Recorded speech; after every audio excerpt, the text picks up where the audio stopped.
তালবিয়া আপনাকে পারতেই হবে, এই জন্য বারে বারে এই কথাটা বলা হয়। আবারও বলি, তালবিয়াটা শুদ্ধভাবে আপনার মহল্লার মসজিদের ইমাম সাহেবকে শোনাইয়া, তাকে হাদিয়া তোহফা দিয়া হলেও শোনাই মুখস্থ করে নেবেন। হ্যাঁ, আপনি 10 লাখ খরচ করছেন, আরও 1000 খরচ করেন ওই হুজুরের পিছনে। ডেলি 1 ঘন্টা আধা ঘন্টা সময় তার থেকে নিয়ে তালবিয়া সুন্দর করে নিজে শুধু ইউটিউব দেখে শুদ্ধ করতে পারবেন না, মুখস্থ হবে, শুদ্ধ হবে না।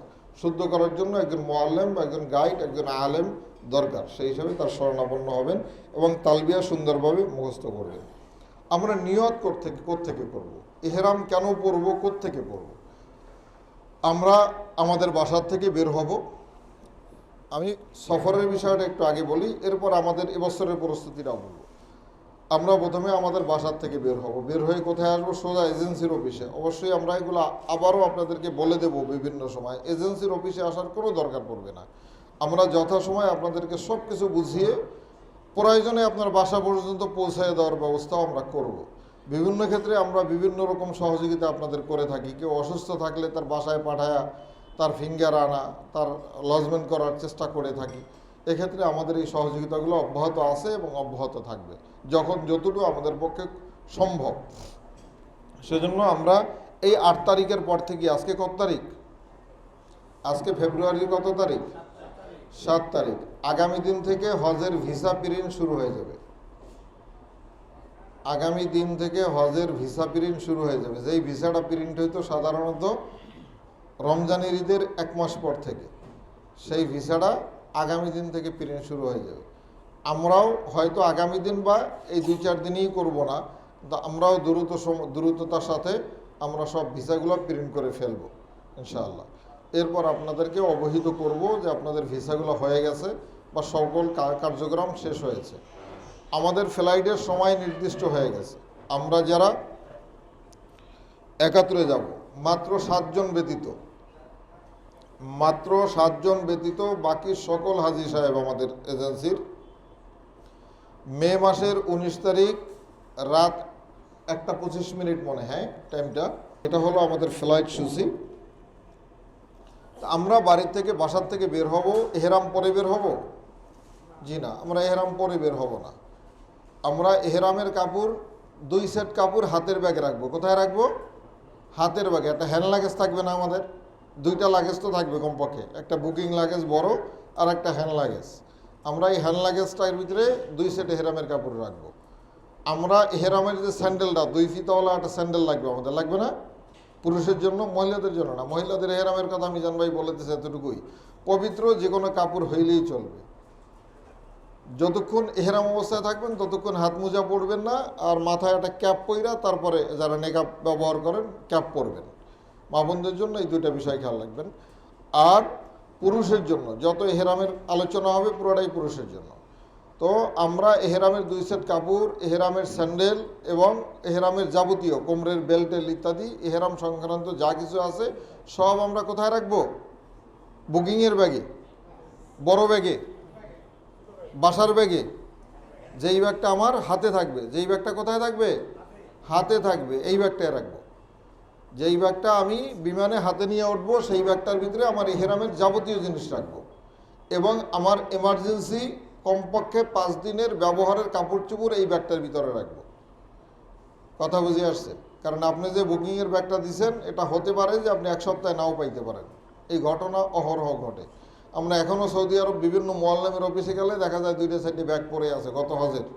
হাজি সাহেব আর পাই নেই, হাজি সাহেবের হাত পর্যন্ত এই বুকিংয়ের ব্যাগ পৌঁছাই নেয়। এরকম ঘটনাও ঘটে। এই জন্য জরুরি ব্যবহারের জিনিস, ওষুধপত্র ইত্যাদি, প্রেসক্রিপশন সহ যত প্রকার ওষুধ থাকুক, প্যারাসিটামল পর্যন্ত সব ওষুধের প্রেসক্রিপশন আপনার হাতে থাকবে। আপনার পরিচিত ডাক্তার থেকে আপনি করিয়ে নেবেন। এই জন্য প্রেসক্রিপশন সহ এই ওষুধগুলো আপনার হাতের ব্যাগে থাকবে, যেগুলো জরুরি হয়, এটা খেয়াল রাখবেন। আপনার টাকা পয়সা ইত্যাদি দামি জিনিস এটা বুকিংয়ের ব্যাগে রাখবেন না, এগুলো আপনার সাথে রাখবেন, কোমরের বেল্টের ব্যাগ ভিতরে, বিভিন্ন জায়গায়। সফরে 2 জন থাকলে 2 জনের কাছে ভাগ করে রাখবেন, সব এক জায়গায় এক পকেটে রাখবেন না। কোনো একটা ছোটো অ্যাক্সিডেন্ট হলে যেন পুরোটা চলে না যায়, মানে ভাগ করে রাখবেন। সফরে আমরা ডলার নিব না রিয়াল নিব না বাংলা টাকা নিব? আল্লাহ হস্তে কেউ বাংলা টাকা নেবেন না, এই টাকার ওইখানে কোনো দাম নাই। ওইখানে একটা রিয়াল যদি আপনি বাংলা টাকা দিয়ে কেনেন 40-42 টাকা লাগবে। আপনি এখান থেকে হয় রিয়াল করে নেবেন, আবার যদি না লাগে আবার এয়ারপোর্টে আসার দিন ভাঙাই ফেলবেন, কোনো অসুবিধা নেই, পুরো দাম পেয়ে যাবেন। অথবা ডলার নেবেন, ডলার রিয়াল একই রকম অবস্থা, কোনো অসুবিধা নেই। কিন্তু বাংলা টাকা কেউ নেওয়ার নিয়ত করবেন না, নিলে আপনি ঠকবেন। পরে ওইখানে গিয়া বিভিন্ন হাজি সাহেবদের ধরে, ভাই আমার টাকাটা নিয়ে রিয়াল দেন, এগুলো হয়। তো সেটা অনেক সময় পাওয়া যায় না, কষ্ট পাবেন। এই জন্য সফরের সময় কি নিব, রিয়াল বা ডলার নিব, আমার প্রয়োজনীয় যতটুকু দরকার। আমি একটা বিষয় আপনাদেরকে বলি যে আপনার একেবারে কোনো কেনাকাটা বাদ দিয়েও আপনার কাছে 500 রিয়াল থাকার দরকার, যেটা আপনার এই 40 দিনের বা 38 দিনের সফরে আপনার লাগবে। কত রিয়াল? 500 রিয়াল আপনার থাকার দরকার বিভিন্ন প্রয়োজনে। এর ভিতরে 50টা রিয়াল রাখবেন আপনি বকশিসের জন্য, যেই বকশিস অফিসিয়াল বকশিস, আনঅফিসিয়াল বকশিস না। আনঅফিসিয়াল বকশিস আপনি লাখ লাখ টাকা দেন, কোনো অসুবিধা নেই। অফিসিয়াল বকশিস বলতে আমি কি বুঝাইছি এটাও একটু বলি। যেমন ধরেন আপনি যে বাসে উঠছেন, এই বাসের ড্রাইভার আপনার সামনে হাত পাতবে, আমরা কিন্তু এদেরকে 200 রিয়াল দেই, এরপরও উনি আপনাদের সামনে হাত পাতবে। তারা মনে করে যে এই সদাকার ভিতরে তার কল্যাণ আছে। হাজী সাহেবদের এই 2 রিয়ালের সদাকার ভিতরে তার কি আছে? কল্যাণ আছে, এটা তাদের বিশ্বাস। এই বিশ্বাসের কারণে সে আপনার কাছে হাত পাতবে। অতএব তাকে 2 রিয়াল 5 রিয়াল সমর্থ অনুযায়ী দেন। এরকম আপনার জন্য মোটামুটি 5টা বাস ব্যবহার হবে বিভিন্ন সময়। জেদ্দা দিয়া মক্কা একটা, এই সময় পাবে না তারা চাওয়ার, প্রথম এই ট্রিপের সুযোগ হয় না চাওয়ার, এরপর থেকেই সুযোগ হয়ে যায়। যেমন জিয়ারার গাড়ি, যেমন হলো মক্কা থেকে মদিনা যাওয়ার গাড়ি, যেমন হলো মদিনার থেকে এয়ারপোর্টে যাওয়ার গাড়ি, মদিনা জিয়ারার গাড়ি, এরকম 4বার 5বার গাড়িওয়ালার সাথে আপনার দেখা হয়ে যাবে যারা এই দাবিগুলো করবে। এরপর হলো যেই হোটেলগুলোয় থাকবেন, এই গুলোয় যারা আপনাদেরকে খেদমত করে। আমরা হোটেলে যখন সন্ধ্যাকালীন সকালবেলার নাস্তা করি, আমরা যখন বইয়ের ভিতরে আমরা বিলটা দেই, সর্বশেষ 10টা টাকা বা 20টা টাকা আমরা বইয়ের ভিতরে রেখে আসি কিনা, যে সার্ভিসটা একটু খুশি হই, রেখে আসি না?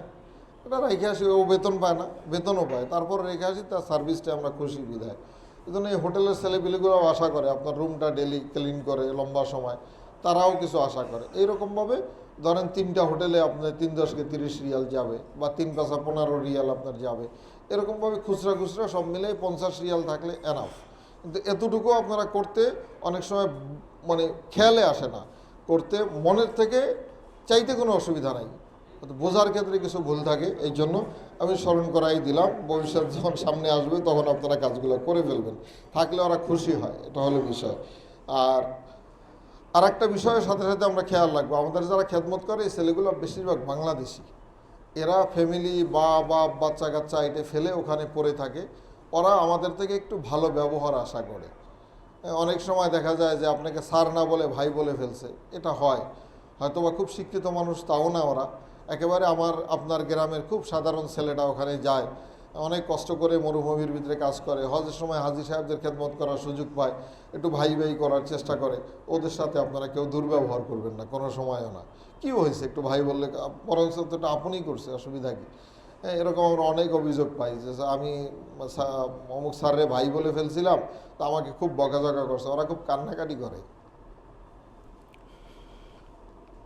যাই হোক, বলছিলাম যে ওদের মনের ভিতরে কষ্ট আছে, ওরা দেশ থেকে অনেক দূরে থাকে, তো সেক্ষেত্রে ওরা আড়ালে গিয়ে কান্নাকাটি করে, বদদোয়াও করে ফেলতে পারে।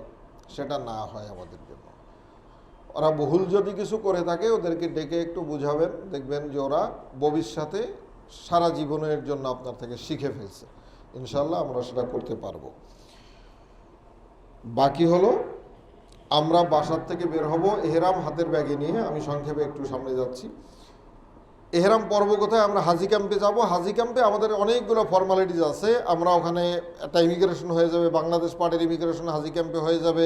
এখানে আপনার ব্যাগে একটা কালার ট্যাগ দিবে, যেই কালার দিয়ে আপনার ব্যাগটা আপনার হোটেলে পৌঁছে যাবে। আপনার গলায় ওই কালার ট্যাগের একটা কপি লাগাবে, এই কালারটাও আপনার গলার সাথে ঝুলতে থাকবে, এইভাবে চলতে থাকবে। পাসপোর্টের পিছনেও এই কালার ট্যাগটা লাগানো হবে। এইভাবে করে 3 জায়গায় এই কালার ট্যাগটা চলবে। শুনছি যে এবার আরেকটু স্মার্ট করবে, কোনো একটা ডিভাইস লাগাবে, সেটা হলে ভালো, আমাদের জন্য সহজ হয়ে যাবে। তো যেটাই হোক, ওখানে ব্যাগ ট্যাগ ইত্যাদির ক্ষেত্রে বেশ কিছু ফর্মালিটিস আছে। এখানে আমাদের বেশ আগে যেতে হয়। আমাদেরকে ফ্লাইট টাইমের কমপক্ষে 8 ঘন্টা আগে হাজি ক্যাম্পে রিপোর্ট করতে হবে। কয় ঘন্টা আগে? ফ্লাইট টাইমের কমপক্ষে 8 ঘন্টা আগে হাজি ক্যাম্পে রিপোর্ট করতে হবে। কারণ কি, আমাদের 2টা ইমিগ্রেশন হবে। একটা ইমিগ্রেশনে তো আমাদেরকে নর্মালি বলেই দেয়, এয়ারলাইন্সের একটা রুলস আছে 3 ঘন্টা আগে উপস্থিত হওয়া। যদি না পারা যায় সর্বশেষ 2 ঘন্টা আগে হলেও হয়। আর সবাই যদি 2 ঘন্টা আগে উপস্থিত হয় তাহলে বোর্ডিং শেষ হবে না, এই টাইমে বোর্ডিং হওয়া সম্ভব না। বোর্ডিংয়ে নানাবিধ জটিলতা হয়। আপনার ব্যাগে ওজন বেশি, এটা কমাতে হবে, ব্যাগে অবৈধ জিনিস আছে এটা চেক হবে, এটা আবার খুলতে হয়, আবার বন্ধ করতে হয়, নানাবিধ ইস্যুস তৈরি হয়ে যায় এই বোর্ডিংয়ে। সেই কারণে 2টা ইমিগ্রেশনের 3-6 ঘন্টা তো লেগে যায়। এরপর হজের কিছু আলাদা ফর্মালিটিস আছে, সেজন্য আরও 2 ঘন্টা লাগে। এই জন্য আমরা কয় ঘন্টা আগে যাব? 8 ঘন্টা আগে। আমরা জানি যে এয়ারপোর্টে 2 ঘন্টা আগে গেলেই হয়ে যায়। আমরা 8 ঘন্টা আগে কেন বললো আমার এজেন্সি? এই জন্য এজেন্সিকেও জবাবদিহিতায় আনা হয় অনেক সময়। বাস্তবতা হলে আমার 2টা ইমিগ্রেশনে তো 6 ঘন্টা লাগবে। অনেকে জানিই না যে 2টা ইমিগ্রেশন হয় এখানে। সৌদি ইমিগ্রেশন এখানে হয়ে যায়। সৌদি আরবে জেদ্দায় আর কোনো ইমিগ্রেশন নাই আপনাদের। হাজি সাহেবদের কোনো ইমিগ্রেশন সৌদি আরবে হয় না। এই জন্য হাজি ক্যাম্পে বাংলাদেশের ইমিগ্রেশন হয়ে যাবে। এখানে অনেক কাজ আছে, আমরা 8 ঘন্টা আগে পৌঁছবো। এরপরে এখানে থেকে আমরা একটা বাসে উঠবো। বিমানে যখন ইমিগ্রেশন হয়ে যাবে ওরা ওদের বাসে আমাদেরকে উঠাই ফেলবে। উঠাইয়ে কোথায় নিয়ে যাবে? এয়ারপোর্টে নিয়ে যাবে। এয়ারপোর্টে নিয়ে আপনি যেহেতু ইমিগ্রেশন করে ফেলছেন, আপনি তো চলে গেছেন, আপনি বিমানে ওঠার কথা। এখন আপনাকে আর ঘোরাফেরা করতে দিবে না। নির্দিষ্ট গেট থেকে বিমানবন্দরের আপনাকে ভিতরে ঢুকাই দিবে। একদম সৌদি ইমিগ্রেশনের রুমে চলে যাবেন, ঢাকা এয়ারপোর্টের মধ্যেই। সৌদি পুলিশ থাকবে এখানে। সৌদি পুলিশ আপনাদের সৌদি ইমিগ্রেশনটা এখানে কমপ্লিট করবে। যদি আপনার হাতে পর্যাপ্ত সময় থাকে এই সময় আপনি এহরাম পরে নেবেন। চেষ্টা করবেন এহরামটা হয় হাজি ক্যাম্পে পরে নিতে ওই ইমিগ্রেশনের আগে, অথবা এয়ারপোর্টে। সময়ের উপরে নির্ভর করে, আপনি কত আগে এয়ারপোর্টে পৌঁছতে পারছেন তার উপরে নির্ভর করে। তো যদি 8 ঘন্টা আগেই পৌঁছে যান তাহলে আপনি ঢাকা এয়ারপোর্টে পড়তে পারবেন। আর যদি আপনি টাইট টাইমে পৌঁছান তাহলে আপনাকে হাজি ক্যাম্পে এহরাম পরে এরপরে বিমানের উদ্দেশ্যে যেতে হবে। তো এয়ারপোর্টে ঢোকার পরে সৌদি ইমিগ্রেশন হবে। এখানে সৌদি পুলিশ থাকবে, তারা সৌদি ইমিগ্রেশন করবে, আপনার পাসপোর্টে সিল টিল দিবে, ফিঙ্গার টিঙ্গার সব কিছু কমপ্লিট করে এরপর আপনাকে ওয়েটিং রুমে বসায় রাখবে ফ্লাইটের আগ পর্যন্ত। এরপর ফ্লাইটে উঠলে তো আমরা জেদ্দার দিকে চলে যাব। এ হলো বিষয়। আর এই 2 ইমিগ্রেশনের মাঝখানে যখন আমাদের এয়ারপোর্টে ঢুকাবে তখন হাতে সময় থাকলে যাদের লাউঞ্জ অ্যাভেলেবেল আছে তারা লাউঞ্জে গিয়ে বসতে পারেন, খেতে পারেন, বা ভিতরে হাঁটাহাঁটির জায়গা আছে করতে পারেন, মসজিদ আছে, এহরাম এখানে পড়তে পারেন। আপনার গাইড আপনাকে এই জায়গাগুলোয় আপনাকে নির্দিষ্ট কী কী কাজ আছে বলে দেবে ইনশাআল্লাহ। এরপর হলো আমরা জেদ্দা এয়ারপোর্টে নামার পর তো আর কোনো ইমিগ্রেশন নাই, আমাদের বাস রেডি থাকবে ইনশাআল্লাহ। আমরা বাসে উঠে হাত ব্যাগ নিয়ে যাব। আমার যে হাত ব্যাগ থাকবে এটা আমার সাথেই সবসময় থাকবে, এটার পাহারাদার আমি। অতএব এটা আমার নিজের পাহারাদারি করে এটা শেষ পর্যন্ত আমার রুম পর্যন্ত পৌঁছাবার দায়িত্ব কার? যারটা তার। এই ব্যাগ অন্য কেউ পাহারাদারি করবে না, যেখানে রেখে যাবেন সেখানেই হারাবেন। এই জন্য এই ব্যাগটা যত্ন সহকারে, হাত ব্যাগটা, হ্যান্ড লাগেজটা যত্ন সহকারে নিজ দায়িত্বে আমরা হোটেল পর্যন্ত নিয়ে যাব। জেদ্দা এয়ারপোর্টে নামার পরেই আমাদের গাড়ি থাকবে, আমরা সোজা লাইন দিয়ে গাড়িতে উঠে যাব। গাড়িতে ওঠার পরে এই গাড়িটা হোটেল পর্যন্ত পৌঁছতে মাত্র 80 কিলোমিটার জায়গা 1 ঘন্টায় পৌঁছে যাওয়ার কথা, কিন্তু ক্ষেত্রবিশেষ বিভিন্ন চেক আছে, অথবা ভিন্ন ভিন্ন হোটেলের যাত্রীও একই গাড়িতে উঠতে পারে, সেজন্য সময় লাগতে পারে। এটা 2 ঘন্টা, 3 ঘন্টা, 4 ঘন্টা সময়ও লাগতে পারে। এই জন্য ধৈর্যের সাথে বসে থাকতে হবে। এই জায়গায় বসে বেশিরভাগ হাজি সাহেব যেটা করেন, একটু পরপরই আমাদেরকে ফোন দেওয়ার চেষ্টা করেন, ভাই এত দেরি হচ্ছে কেন, গাড়ি এদিক সেদিক ঘুরতে আছে কেন। আসলে এই গাড়িটা আমরা নিয়ন্ত্রণ করি না, আমাদের নিয়ন্ত্রণ করার কোনো ক্যাপাসিটি, কোনো যোগ্যতাই নেই। আমরা এই গাড়িওয়ালাকে চিনিও না, কোন গাড়িতে আপনি উঠছেন। এই গাড়ির সাথে আমাদের কোনো কালেও কোনো যোগাযোগ ছিল না, হওয়ারও কোনো সুযোগ নেই। অতএব এইটা সৌদি গভর্নমেন্ট নিয়ন্ত্রণ করা। এয়ারপোর্টে পৌঁছার পর থেকে হোটেল পর্যন্ত পৌঁছা, এটা একেবারে সৌদি গভর্নমেন্টের নিয়ন্ত্রণে। তারা কিভাবে, কোত্থেকে কীভাবে ঘুরাই আপনাকে হোটেল পর্যন্ত পৌঁছাবে, এটা শুধুমাত্র তাদেরই এখতিয়ার। আমরা হয়তো আমাদের সিস্টেমের কারণে জানতে পারবো যে আপনি কোথায় আছেন, কখন কোথায় আছেন তা জানতে পারবো না। এয়ারপোর্ট থেকে গাড়িতে উঠছেন কিনা, গাড়িটা চেকপোস্ট পারাইছি কিনা, এই বিভিন্ন স্টেজে আমরা ইনফরমেশনগুলো নিতে পারবো, কিন্তু আর কি হচ্ছে এইটা আমাদের জানার কোনো উপায় নেই। আর হোটেলে পৌঁছলে তো আমাদের সাথে দেখা হয়েই যাবে। তো সেই হিসাবে বলি যে এই জায়গাগুলোয় আপনাদের অনেক মন খারাপ হয়, মেজাজ খারাপ হয়, আসলে কিছু করার নাই, ধৈর্য থাকতে হবে। আমরা বারে বারে ধৈর্যের কথা বলি, এই ধৈর্যের কথা আমরা বলি তা না, এটা আল্লাহ রাব্বুল আলামিন কোরআনে পাকের ভিতরে বলে দিয়েছেন, ফালা রফাসা ওলা ফুসুকা ওলা জিদা আলা ফিল হাজ। হ্যাঁ, ধৈর্য ধরতে হবে। ফাহেসা কথা, বাজে কথা, ঝগড়াঝাটি ইত্যাদির থেকে নিজেকে কী করতে হবে? পবিত্র রাখতে হবে। এই সমস্ত কাজ থেকে নিজেকে পবিত্র রাখতে হবে, এটা হজের অন্যতম অংশ।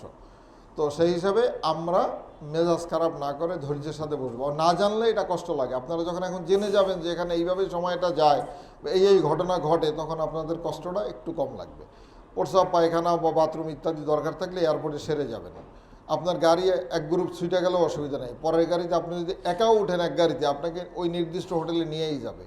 আপনার গলায় যে এতগুলো কার্ড আছে, এই কার্ডগুলো আপনাকে টাইনা হোটেল পর্যন্ত নিয়ে যাবে। এইটা গভর্নমেন্ট ফলো করে করে আপনাকে আপনার হোটেলে পৌঁছাই দেবে। সব তথ্য এই কার্ডের মধ্যে দেওয়া আছে। আপনি কোন হোটেলে থাকবেন, আপনার গাইডকে থাকবে, ওখানে কিভাবে আপনি বুঝবেন। আপনার টেনশন করার কোনো দরকার নেই, সব টেনশন সৌদি গভর্নমেন্টের। এই জন্য সৌদি গভর্নমেন্ট আপনি একা এক গাড়িতে থাকলেও আপনাকে আমাদের পর্যন্ত পৌঁছাই দেবে। হোটেলে পৌঁছার পর যদি আপনি হারাই যান, তখন আর সৌদি পুলিশ আপনাকে আর খুঁজা কোথাও পৌঁছাইতে পারবে না। তখন আপনি 2-3 দিন রাস্তায় ঘুরতেও পারেন, এই সম্ভাবনা থাকবে। তো সেই হিসাবে আমরা হোটেলে পৌঁছে যাব। হোটেলে পৌঁছে বাকি যে আমাদের কাজগুলো থাকবে, আমরা ওখানে ট্রেনিং, প্রথমে গিয়ে উমরা আদায় করব। সে উমরার জন্য ওখানে গাড়ি রেডি থাকবে। আমরা গাড়িতে গিয়ে উমরা আদায় করে আবার হোটেলে আসব। আমাদের জন্য যাওয়ার পরে আমরা সবার শারীরিক অবস্থা অনুযায়ী আমরা একটা সিদ্ধান্ত নেব যে আমরা উমরাটা কখন করলে ভালো হয়। ওই সিদ্ধান্ত অনুযায়ী আমরা আপনাদেরকে জানাই দেব যে উমরাটা এইভাবে আমরা আদায় করতে চাই, এবং উমরা আদায় করে আমরা গাড়ি নিয়ে আমরা সেই হারাম শরীফে চলে যাব। গিয়ে উমরা আদায় করে আমরা আবার চলে আসব, ওই গাড়ি দিয়েই চলে আসব। এসে বাকি সময়টা আমরা কিছুটা রেস্ট নিব, এবং পরদিন আমরা ট্রেনিং করব। জামারায় কীভাবে পাথর মারব সেই জায়গাগুলো আমরা ফিজিক্যালি আপনাদেরকে দেখাবো, হেঁটে হেঁটে। ওই জায়গার কাজগুলো আমরা ইনশাল্লাহ এইভাবে কমপ্লিট করব। এরপরে আসেন কি কি সমস্যা আমাদের সফরে ফেস করতে হয়। জুনায়েদ সাহেব অনেক কিছু বলছেন যে গাড়ির বিষয়ে, যে ক্যাবিনেট সচিব গাড়ি খুঁজে পান না। গাড়ি যখন খুঁজে পাইছেন তখন তার চিপার যতটুকু ফাঁক আছে 1 ফিটের ভিতর দিয়ে ওনার শরীর যায় না। তো নানাবিধ ইস্যু তৈরি হয় এরকমভাবে। আমি একজন সুপ্রিম কোর্টের এক বিচারকরে দেখলাম যে উনি মেজাজ এই পরিমাণ হারাইছেন যে উনি হজ কাউন্সিলরের একটু পরপর বলেন যে আমি কোর্ট বসাইলাম, তোমার 3 বছরের জেল। উনি যে কোথায় আছেন এই খবরটাও নাই। উনি মানে সব জায়গায় কোর্ট বসাই দেয়। মিনায় বসে উনি কোর্ট বসাই দিছে, আরাফায় বসে কোর্ট বসাই দিছে। একটু পরপর শুধু হজ কাউন্সিলরের জেল দিতেই আছে, 2 বছর 3 বছর করে চলতেছে। তো আমাদের সহকারী আরেকজন হজ কাউন্সিলরের সহযোগী একজন ছিলেন বাকি ভাই, উনি বলতেছিলেন স্যার ওনারে জেল দিয়েন না, ওনার তো অনেক কাজ, আমারে তার থেকে একবারে 14 বছর দিয়ে দেন। তো এরকমভাবে উনি মেজাজেই হারাই ফেলছেন যে উনি আর হুশই পান না যে আসলে কই আছেন। এটা হয় আসলে, ও জায়গায় কষ্টটা বিভিন্নভাবে হয়ে যায়। আমি আশা করি আমাদের যে প্রস্তুতি বা পরিকল্পনা সব যদি ঠিকঠাক থাকে, ইনশাআল্লাহ আমরা অত্যন্ত আরামের সাথে পরিপূর্ণ সফরটা সম্পূর্ণ করতে সক্ষম হব ইনশাআল্লাহ। আগামী সফরের জন্য আমাদের পরিকল্পনাগুলো অত্যন্ত বাস্তবমুখী, এবং সৌদি আরবের যতগুলো চ্যালেঞ্জ নতুন বছরে আছে সবগুলোকে আমরা মাথায় রেখে হোটেল মোটেলের লোকেশন ইত্যাদি ওইভাবে সিলেক্ট করা হয়েছে, যাতে হাজি সাহেবরা ইবাদতের ক্ষেত্রে জানি সর্বোচ্চ গুরুত্ব পায়। সবার আগে আমরা গুরুত্ব দিছি যে আপনি জানি বাইতুল্লাহর সাথে আপনার সম্পর্কটা নিবিড়ভাবে আপনি করতে পারেন। কোথাও জানি আপনার এইটা মনে না হয় যে আমি এই গেট দিয়ে ঢুকছি, এই গেটটা বন্ধ, এখন এইখান থেকে যাওয়া যাবে না, আমার 20 দিন এখানে এই গেট ব্যবহার করা যাবে না, তার মানে আপনার পুরো সফরটাই তো শেষ হয়ে গেল। তো এই সমস্ত বিষয়গুলোকে আমরা মাথায় রেখে এবছরের হোটেল মোটেলের যাবতীয় চ্যালেঞ্জ দিচ্ছি। ক্যাটারিং সার্ভিস, খাওয়া দাওয়া, কিছুর বিষয় না বললেই নয়। আমি একটু ভিন্ন বিষয়গুলো আলোচনা করব বলছিলাম। আপনাদের খাওয়া দাওয়ার দায়িত্বটা আমাদের উপরে। আপনারা ইচ্ছা করলেও সব জায়গায় আপনারা নিজস্ব ব্যবস্থা করতে পারবেন না। মক্কা মদিনায় 2 জায়গায় পারবেন, আশপাশে হোটেল আছে, কিন্তু মিনা ওই যে হোটেলে থাকবেন জামারার কাছে, ওখানে আপনারা কোনো ব্যবস্থা আপনারা করতে পারবেন না, কষ্ট বেশি হবে। সেই হিসাবে যাই হোক, পুরো ব্যবস্থাপনাটাই আমাদের হাতে। আমরাও একটা ক্যাটারিংয়ের সাথে চুক্তিবদ্ধ হই। অন্য বছর যে চুক্তিবদ্ধ হতাম যেই টাইপের ক্যাটারিং, এবছর সৌদি গভর্নমেন্ট পরিপূর্ণভাবে এই ক্যাটারিংগুলো নিষিদ্ধ করে দিয়েছে। যাদের টোটাল কাগজপত্র আছে, ইন্টারন্যাশনাল একটা ক্যাটারিং করার যাবতীয় কাগজপত্র, যাবতীয় ব্যবস্থাপনা যাদের আছে, তাদের সাথে আমাদের চুক্তিবদ্ধ হতে হচ্ছে। তো সেই চুক্তির পরও অনেক সময় দেখা যায় যে খাবার গাড়ি নিয়ে আসছে, পুলিশ এই রাস্তাটা বন্ধ করে দিচ্ছে জ্যামের কারণে, অন্য কোনো নিরাপত্তার কারণে, বা কোনো ভিআইপি মুভমেন্ট আছে সেই কারণে। এই গাড়িটা 1 ঘন্টা 2 ঘন্টা 3 ঘন্টা এখানে দাঁড়াই থাকা লাগতে পারে, অথবা পুরো শহরকে আবার বাইপাস করে ভিন্ন রোড থেকে ঢোকা লাগতে পারে। এটা ঢাকার মতো না যে একটু পর্যায়ে রাস্তা কাটা আছে ফুট করে ঢুকাই দিলাম। সৌদি আরবের এই বিশ্বের কোনো দেশে, উন্নত বিশ্বে আমি এই ব্যবস্থা দেখি নেই। অতএব কোনো দেশেই এই ব্যবস্থা নাই যে যেখানে সেখান থেকে গাড়ি ঘুরাই দেওয়া যায়, মন চাইলে রং সাইডেও ফাঁকে ফাঁকে টানা যায়। এটা ঢাকাতে এখনও সম্ভব, উন্নত বিশ্বে কোথাও এটা সম্ভব না। সৌদি আরবে এটা কল্পনাও করে না ড্রাইভাররা। হ্যাঁ, তো যার কারণে এটা সম্ভব না। এই জন্য এই গাড়িগুলো আসতে মাঝে মাঝে সময় লাগে। হতে পারে অনেক সময় আপনার খাবার আসতে দেরি হতে পারে। আমাদের গত সফরে আমরা এরকম 2 বেলা বা 3 বেলা খাবারের সমস্যা আমরা ফেস করছি পুরো সফরের মধ্যে। এর আগে অন্য বছর আমরা এই সমস্যা এর আগে ফেস করিনি। গতবার থেকে আইন কানুনটা একটু করা হয়েছে এবং সে কারণে আমরা গতবার কিছুটা সমস্যার সম্মুখীন 2-3 বেলা হয়েছি। এবারও যে কী হবে এখনও বলা মুশকিল। আশা করি যে আমরা বিকল্প সব ব্যবস্থাই আমরা রেডি রাখতেছি। যদি গাড়ি না ঢুকতে দেয় তাহলে ঠেলা গাড়ি দিয়া, মানে ওই যে রাস্তায় মাল টানা যে ছোটো ছোটো ঠেলা গাড়ি আছে, এই ব্যবস্থাগুলো এই ব্যবস্থাগুলো আমরা রেডি রাখতেছি। সব ব্যবস্থাই আমাদের রেডি থাকবে। তারপরেও কোনো সময় আপনার দুনিয়ার কোনো ব্যবস্থাই আপনার জন্য কাজে আসে না, সব ফেল করে, এরকম মাঝে মাঝে হয়ে যায়। এমনটা আমাদের সাথে না হোক, আল্লাহ রাব্বুল আলামিন আমাদেরকে হেফাজত করুন। তো আমাদের ব্যবস্থাপনা সর্বোচ্চ থাকবে। তারপর মাঝে মাঝে হতে পারে যে হঠাৎ করে এই বেলায় খাবার আসে নাই, আমরা হয়তো আপনাদেরকে গ্রুপের মাধ্যমে, হোয়াটসঅ্যাপ গ্রুপের মাধ্যমে জানাই দেবো যে খাবারটা আসতে 1 ঘন্টা 2 ঘন্টা দেরি হবে, অথবা খাবারটা আসে নাই। আপনারা এই সময়টার এই ধৈর্যটা ধরতে হবে। আপনারা নিজস্ব ব্যবস্থাপনায় যে শুকনা খাবার টাবার থাকে, এটা সবসময় নিজের কাছে কিছু খাবার থাকবে, এটা আপনারা ব্যবহার করবেন এবং খেয়ে নেবেন। আশা করি যে আমাদের জন্য এক বেলায় ওরকম চ্যালেঞ্জ হবে না ইনশাআল্লাহ। তারপরও ইমার্জেন্সি কোনো হইলে কি হবে সেটা বলে রাখলাম। আমি খুবভাবে বিশ্বাস করি যে আমাদের সাথে গতবার 2 বেলা হয়েছে, এবার কোনোভাবেই এটা আমাদের সাথে ঘটবে না ইনশাআল্লাহ। তো তারপরও একটু বলে রাখলাম। দ্বিতীয় হলো গাইডের দায়িত্ব কি আমাদের সাথে। এই যাদেরকে দেখেন এরা সব বড় বড় মাদ্রাসার মুফতি সাহেব। আবদুল্লাহ ফরহাদ সাহেব লালবাগ মাদ্রাসার মুফতি সাহেব। লালবাগ মাদ্রাসা ঢাকার ঐতিহ্যবাহী একটা মাদ্রাসা, যেখানে 1,500-এর উপরে ছাত্র পড়াশোনা করে। তো মুফতি মিজান সাহেব খুলনার এক মাদ্রাসার পরিচালক। মুফতি আনোয়ার সাহেব কয়েকটা কামিল মাদ্রাসায় তিনি হাদিসের দর্শ দেন। এরকম এরা সবাই সমাজে অত্যন্ত সম্মানিত এবং বড় বড় মানুষ, দক্ষ মানুষ। হজের সাথে এটা মাসলাগত সম্পর্ক, হজের সাথে কাজের সম্পর্ক না, এটা মাসালাগত সম্পর্ক। যারা গাইড দিবেন তাদের সমস্ত বিষয়গুলো জানা থাকা চাই। এমন না পুরা হজে একজন গাইড, গাফার সাহেবরা সবাই খুঁজে, সবাই তো পাবেন না আমাকে, সবাই আবদুল্লাহ ফরাজ সাহেবকে পাবেন না, সবাই মিজান সাহেবকে পাবেন না, আবার এক একজনের কাজের দক্ষতা এক এক রকমের। তো সেই হিসাবে প্রত্যেক গাইডই আমাদের, আমি সহ আমাদের সবাই যেখানে মুফতি সাহেব, ইনশাআল্লাহ আমাদের এই হজ ব্যবস্থাপনায় মাসালাগত যে কোনো বিষয়ের জন্য আপনাকে অন্য কাউকে খোঁজার দরকার নেই। যে যেই গ্রুপে থাকবেন সে ওই গ্রুপের যে দায়িত্বশীল আছে তাকে জিজ্ঞেস করলেই হবে। গাইডের দায়িত্ব কি আসলে? গাইডের দায়িত্ব হলো আপনাকে এই বিষয়ে সফরটা সম্পর্কে যেমন একটা জেনারেল ধারণা দিবে, আজকে আমাদের করণীয় কী কী, আগামী দিন করণীয় কী কী ইত্যাদি বিষয়ে আপনাকে একটা ব্রিফ করবে, এবং হলো এর সাথে মাসলা মাসাইলের যে সম্পর্ক এইগুলো আপনাকে পরিপূর্ণভাবে বুঝাই দেবে। আপনারা অনেকে আশা করেন, হাজী সাহেবরা অনেক সময় আশা করে যে আমার ব্যাগ বাঁধা, অনেক এজেন্সির গাইড নাকি এমনটা দেয়, নাকি বললেও ভুল হবে, আমরা দেখি এগুলো করে। তারা কেন করে, তারা কারা, এদেরকে আমরা চিনি। আসলে তাদের ওইটাই পুঁজি।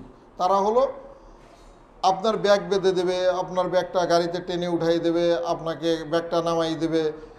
এছাড়া অন্য পুঁজি হিসাব করলে তাদের অনেকের ক্ষেত্রেই এগুলো বিরাট ঘাটতি আছে। তো আমি ওই আলোচনার দিকে যাচ্ছি না, কিন্তু আমাদের কোনো গাইড কিন্তু এই কাজগুলো করবে না।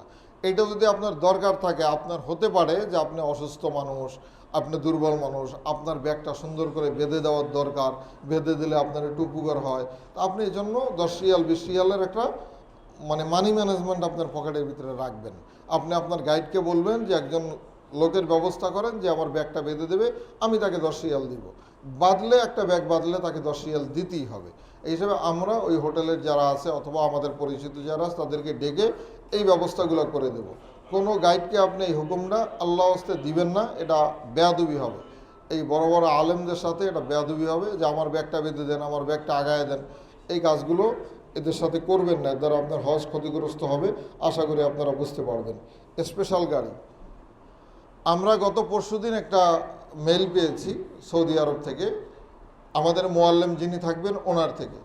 উনি বলেছেন যে সৌদি সরকার খুবভাবে চেষ্টা করতে আছে সকল হাজী সাহেবদের জন্য এই রুদ ওয়াহেদ বলে, ওদের পরিভাষায় বলে রুদ ওয়াহেদ, সিঙ্গেল ট্রিপের গাড়ির ব্যবস্থা করা। এটা রুদ ওয়াহেদের এই ব্যাখ্যাটা হলো সিঙ্গেল ট্রিপ, এক ট্রিপ দেবে এক গাড়ি, যেটা আমরা আমাদের পরিভাষায় আমাদের প্রসপেক্টাসে ভিআইপি গাড়ি বা স্পেশাল গাড়ির কথা বলছি। এটা সবার জন্য বাধ্যতামূলক করবে এরকম একটা আভাস ওনারা দিয়েছেন। যদি এটা করে ফেলেন তাহলে আপনাদের সবার যদি এটা নিতে হয় তাহলে নতুন একটা প্রশ্ন আসবে, যারা স্পেশাল গাড়ি নেন নাই তাদের জন্য এক্সট্রা খরচের একটা বিষয় আসবে। যদি এরকম কোনো বিষয় আসে আমরা জানাই দেব। সেক্ষেত্রে আমাদের সৌদি আরব থেকে যদি কোনো আইনের পরিবর্তন হয় সেটা আমার এজেন্সির জন্য না, বাংলাদেশে সবার জন্য বা সারা বিশ্বের সবার জন্য আসবে, তখন আমরা বিষয়টা আলোচনা করব। সেক্ষেত্রে তারা কি খরচ নির্ধারণ করে সেটাও আমরা জানাই দেব আপনাদেরকে। লাগেজ, অনেক এজেন্সি দেখবেন ব্যাগ দেয়, লাগেজ দেয়, দেখবেন তার এজেন্সির নাম টাম লিখে ইত্যাদি। আমাদের গোডাউনে এখনও কিছু আছে, আমরা কয়েক বছর এটা প্রদান করেছি। দেখা দেখি হাজী সাহেবরা চাহিদা থাকে যে অমুক এজেন্সি ব্যাগ দিছে, আমার এজেন্সি দিল না, আমি এত টাকা দিয়ে আসলাম, আমার একটা ব্যাগ দিলে কী সমস্যা ছিল, এটা মনের চাহিদা, যে কোনো গিফট পাইলেই হয়তো ভালো লাগে। কিন্তু এই ব্যাগটা যখন আমরা দেই, আপনাদেরকে আমরা একটা ব্যাগ দিতে পারি, যদি এই ব্যাগটা আপনারা সফরে না নিয়ে যান তাহলে দিতে পারি, যে খুশি হবেন, একটা ব্যাগ পাইলে ভালো লাগবে। কিন্তু এই ব্যাগটা আসলে খুব বেশি ব্যবহার উপযোগী হয় না। বাংলাদেশে যারা ম্যানুফ্যাকচারার, আমরা কয়েকবারই খুঁজছি, এই যে পুরান ঢাকায় বংশাল টংশাল ইত্যাদি বিভিন্ন জায়গায় ব্যাগটা বানায় যে লোকগুলো বা যে ফ্যাক্টরিগুলো, এরা ব্যাগ যেগুলো বানায় এটা হয়তো এখান থেকে হাজিকাম যাইতে যেতে হ্যান্ডেলের একটা সাইড সুইটা যায়, এটা জেদ্দায় নামতে নামতে চাক্কা দুইটা খুললা পড়ে যায়, এরপর এটারে মাথায় নিয়ে হাঁটতে হয়, এটা ধৈরা জাগাবার কোনো ব্যবস্থা থাকে না। এরপর লাগেজ যদি মানে ধরার ব্যবস্থা না থাকে, হ্যান্ডেল ভাঙ্গা থাকে, চাক্কা যদি দৌড়াবার ব্যবস্থা না থাকে, তাহলে যা হয় তাই, একজনের পাও কাটে, একজনের হাত কাটে, এরকম অবস্থাগুলো তৈরি হয়ে আমরা খুব বাজে পরিস্থিতির সম্মুখীন হয়েছি কয়েকবার। তো এই ঘটনাগুলো ঘটে, 50% ব্যাগের অবস্থা এমনটা দাঁড়ায়। সেই হিসেবে আমরা এই ব্যাগ থেকে ফিরে আসছি, আমরা ব্যাগটা দেওয়া বন্ধ করেছি। আগের ব্যাগগুলো কিছু আমাদের 2-4টা হয়তো এখনও আমাদের গোডাউনে পড়ে আছে, তো এই জন্য আমরা লাগেজটা আপনাদেরকে দিচ্ছি না। বরঞ্চ চায়না বা ভিন্ন দেশের যে বড় ব্যাগ 26 সাইজের, এটা আপনারা কিনে নিলে বরঞ্চ আমরা একটা স্টিকার দেবো, স্টিকারটা ব্যাগের হাতলের সাথে লাগাই দিলেই এজেন্সি বা গ্রুপ চিনতে সুবিধা হবে, এটা আপনারা করবেন। এই জন্য আমরা ব্যাগটা বন্ধ রাখছি। অনেকে দেখে হয়তো আপনারা মনে হবে যে এই ব্যাগটা আমাদের এজেন্সি দিতে পারতো। তো আমরা একটা প্রোগ্রামে যে খরচ করি এটা দিয়ে একটা ব্যাগ বানানো যায়। এই ব্যাগগুলোর দাম হলো 1500-1600 টাকা মাত্র, খুব বেশি না। তো কিন্তু বাংলাদেশের ব্যাগগুলো ওইভাবে মানসম্মত হয় না বিধায় আমরা এটা ব্যবহারও বন্ধ করেছি। 1 নম্বর তাঁবু, যারা ভিআইপি তাঁবুর চাইছেন বা নিছেন, যাদের জন্য ভিআইপি তাঁবুর ব্যবস্থা আছে, তাদের ওখানে আমাদের একজন গাইড থাকবেন। তো সেক্ষেত্রে ওই গাইডের সাথেই আপনারা যাবেন। আর সেক্ষেত্রে ওই গাড়িতে শুধুমাত্র আমাদের এজেন্সির লোক থাকবে না, অন্য এজেন্সির লোকও থাকবে। তো সবার জন্য যে ব্যবস্থা হয় আপনারা সবার সাথে একাত্রে ওইভাবেই চলবেন। 1 নম্বর তাঁবুতে যারা আছেন তারা একটা গ্রুপের সাথে আমাদের এখান থেকে যেমন, যদিও মক্কায় 2টা হোটেল থাকবে, আমরা একাত্র করে এক জায়গা দিয়ে আপনাদেরকে উঠাবার চেষ্টা করবো ইনশাআল্লাহ। প্রত্যেকের জন্য স্মার্টফোন থাকা জরুরি এই সফরে। অনেকে মনে করে হজের সফরে একদম ফোনই নিব না, যেমন আবদুল্লাহ ফরাজ সাহেব বলছিলেন যে সেলফি, ছবি তোলা, ভিডিও করা, এর পিছনে বেশি এটা পড়বেন না। এর অর্থ এই না যে আপনার কাছে ফোন থাকবে না, ফোনটা তো থাকবে, ফোনটার ব্যবহারটাও আপনি জেনে যাবেন, যে কোথাও হারাই গেলে লোকেশনটা কিভাবে দিতে হয়। আপনি গ্রুপে অথবা পার্সোনালি আমাদের কাউকে, আপনার গাইডকে আপনার লোকেশনটা যদি চাপ দিয়ে দেন যে আমি এই জায়গায় আছি, তাহলে আপনাকে ওই জায়গাতে তুলে আনা সহজ হবে। এই জন্য স্মার্টফোনে লোকেশন কীভাবে দিতে হয় এটাও আপনারা শিখে নেবেন। প্রত্যেকের কাছে স্মার্টফোন থাকবে।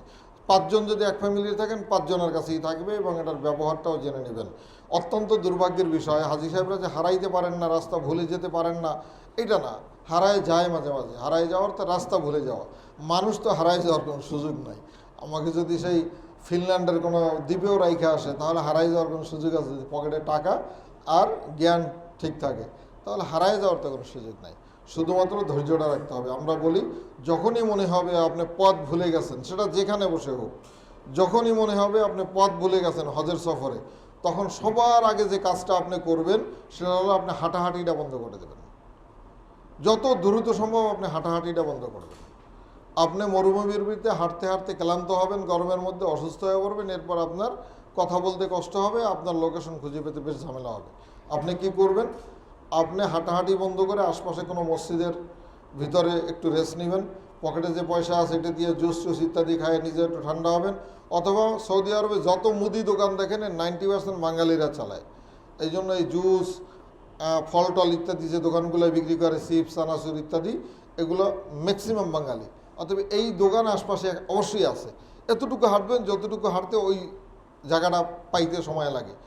ওই একটা দোকানে ঢুকে আপনি বলবেন যে ভাই আমি পথটা হারায় ফেলাইছি, আমি বাংলাদেশ হজ মিশনে যাব, সরকারি হজ মিশন যেটা, অথবা আমার বুকে যে কার্ড আছে এই কার্ডটা দেখেন, আমার হোটেলটা আপনার বুকে যে আমরাও একটা কার্ড দিব, সেখানে আপনার প্রত্যেকটা হোটেলের নাম লেখা থাকবে।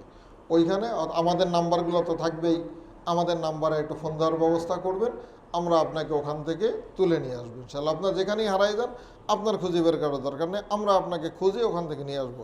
সেটা যত দূরেই হোক, যেইখানেই হোক, আমরা চিনবো, আমাদের গাইড অবশ্যই চিনবে। কিন্তু আপনার একটা করণীয় আছে, আপনি চাইলেই মুহূর্তের মধ্যে আমি জিনের মতো যে এখানে উপস্থিত হয়ে যাব, এটাও খুব অসম্ভব। আপনার যেটা করণীয় হবে সেটা হলো ধৈর্যের সাথে ওখানে বসে থাকা। সেটা 1 ঘন্টা 2 ঘন্টা 3 ঘন্টাও হতে পারে, আমরা সর্বোচ্চ সময় নেই 3 ঘন্টা।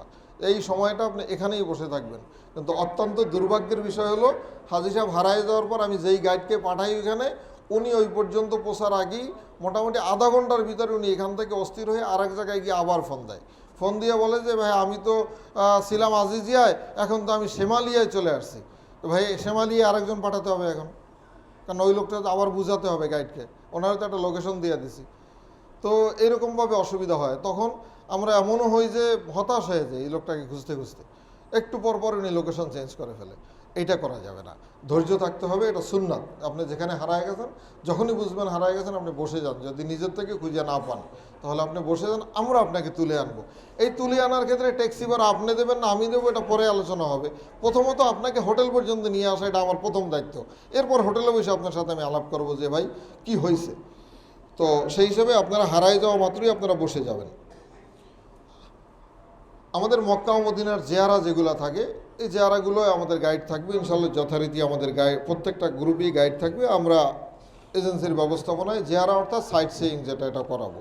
তায়েব জেদ্দা, এটা যদি আপনারা যেতে চান, এটাও আমাদের গ্রুপের সাথে আপনারা যেতে পারবেন। সেতে এক্সট্রা কিছু খরচ আসবে, সেটা আপনাদেরকে বহন করতে হবে, আমরা সাথে নিয়ে ঘুরাই দেব। মাঝখানে একটা কথা বলি, মেডিকেল ও টিকা। মেডিকেলটা এবার অত্যন্ত কঠোর করছে, জোনায়েদ সাহেব বলে গেছে, আর নতুন করে আলোচনায় যাচ্ছি না। মেডিকেলটা আপনাদেরকে করতে হবে, এবং টিকা আগামী দিন থেকে শুরু হওয়ার কথা ছিল, কিন্তু কোনো কোনো মেডিকেল আগেই শুরু করে ফেলছে। টিকা পাইয়া আপনারা যথারীতি টিকার গ্রহণ শুরু করতে পারেন। ধৈর্যের কথা আমি মাঝখানে বলে গেছি যে আল্লাহ রাব্বুল আলামিন কোরআনে পাকের ভিতরেই বলেছেন, এটা আমরা বলছি তা না। আপনার ধৈর্য ধরতেই হবে প্রত্যেকটা ক্ষেত্রে। কিন্তু আমি এর পাশাপাশি আরও একটা কথা বলি, ধৈর্য ধরার অর্থ এই না যে আপনি বিরাট ক্ষতিগ্রস্ত হয়েছেন, আপনি বিপদে পড়ছেন, আপনি একদম ধৈর্য ধরে চুপচাপ বসে আছেন, আমরা জানতে পারতেছি না, এটা সমাধান হবে না। কিন্তু আমরা এই ধৈর্যের কথা বলি না। আপনি যখনই যে কোনো সমস্যায় পড়ছেন, সেটা আমাদের চুক্তিতে আপনার সাথে আমার সাথে থাকুক চাই না থাকুক, দুনিয়ায় আগামী দিন কি হবে এটা আপনারা আমার পক্ষে জানা কোনোভাবে সম্ভব না। আমরা যতটুকু বুঝতে পারি অতটুকু নিয়ে চুক্তি করতে পারি। কিন্তু আপনি কোথাও হঠাৎ একটা বিপদে পড়ে গেছেন, সামনে ঘটে গেছে একটা ঘটনা, যত দ্রুত সম্ভব আমাদেরকে জানাবেন। আগে হলো এটা সমাধান হতে হবে, এরপর আপনার সাথে আমার আবার কি চুক্তি হবে বা আবার এটা দিয়ে কি হবে সেটা পরে আলোচনা হবে। এই জন্য ধৈর্যের অর্থ এই না যে আমাদের সাথে আপনার যে চুক্তি আছে এটা আমরা কোথাও মিস করবো, তা না। এটা পরিপূর্ণ তো দেবই ইনশাল্লাহ। আমি আজকে আবারও বলি, সেই শুরু দিয়ে বলছি আমি জুম মিটিংয়ে বিভিন্ন সময়, যে আমার যদি হায়াত থাকে, আমি যদি সুস্থ থাকি, আপনাদের সাথে যা যা ওয়াদা ছিল এটা তো বুঝাইয়া ইনশাল্লাহ দেবই। এরপরও আপনাদের জন্য যতখানি খেদমত করা যায় পরিপূর্ণটা আলোচনা করবে ইনশাল্লাহ। সব সময়ের জন্য আমরা আপনাদের সাথে থাকবো। আমি বলছি যে আমরা এবারে এই কাজটাকে আমরা ইবাদত মনে করি, এই কাজটাকে আমরা ব্যবসা মনে করি না। কিন্তু আমার পরিবার চলার জন্য কিছু অর্থ আমার দরকার, না হলে আমি চলতে পারবো না। আপনাদেরকে নিয়ে এভাবে দিয়ে একবার বসতে পারবো না, আমি একটা অফিস চালাতে পারবো না, আপনাদেরকে নিয়ে কোথাও একটু গল্প করে এই প্রোগ্রামটা সাজাতে পারবো না। এই জন্য আমার আনুষঙ্গিক যতটুকু খরচ দরকার অতটুকু আমরা রাখার চেষ্টাও করি। সেক্ষেত্রেও বিভিন্ন সুবিধা অসুবিধা আপনাদের থাকে, দু একজনের থাকে, আমরা সেক্ষেত্রেও সহানুভূতিশীল হওয়ার চেষ্টা করি এবং সেটা চলবে ইনশাআল্লাহ। তো বলছিলাম যে ধৈর্যের অর্থ এই না যে আমরা আপনাদেরকে কোনো সেবা দিব না, আপনারা চুপচাপ বসে থাকবেন। আমাদের কোনো সেবার যদি কোথাও কোনো ঘাটতি দেখেন আমাদেরকে জানাবেন যে গাফর সাহেব এই বিষয়টা তো এইভাবেই কথা ছিল, একটু দেখবেন। আমি মনে করি যে একজন দায়িত্বশীল মানুষের জন্য এতটুকু ইশারা যথেষ্ট। আমি যদি কোথাও ভুলে গিয়ে থাকি আমাকে এতটুকু মনে করাই দেবেন, আমি ইনশাল্লাহ সেটা পরিপূর্ণ করব। যদি কোনো জায়গা দিয়ে আমরা স্লিপ করি বা ভুলে যাই ইনশাল্লাহ, সেক্ষেত্রে ধৈর্য ধরতে আমরা বলবো না, ধৈর্য ধরতে বলবো ইবাদতের ক্ষেত্রে এহরাম অবস্থায় শয়তানের ধোকার থেকে, শয়তানের ধোকায় পড়ে আমরা মেজাজ না হারায় ফেলাই। আমরা 2 ঘন্টা কথা বলবো দেনা পাওনা নিয়ে, সুবিধা অসুবিধা নিয়ে, কিন্তু এর অর্থ তো এইটা না যে আপনার সাথে আমার খারাপ ব্যবহার করতে হবে, আমার সাথে আপনার খারাপ ব্যবহার করতে হবে, ঝগড়া করতে হবে, এটা তো জরুরি না। আপনার যা যা দরকার আছে আমার সাথে কথা বলবেন, 2 ঘন্টা 3 ঘন্টা বলবো, আমিও বিষয়গুলো কেন পারতেছি না, কীভাবে করতে পারবো, এটা আপনার সাথে কথা বলবো। ঝগড়া হবে না, আলোচনা হবে ইনশাআল্লাহ।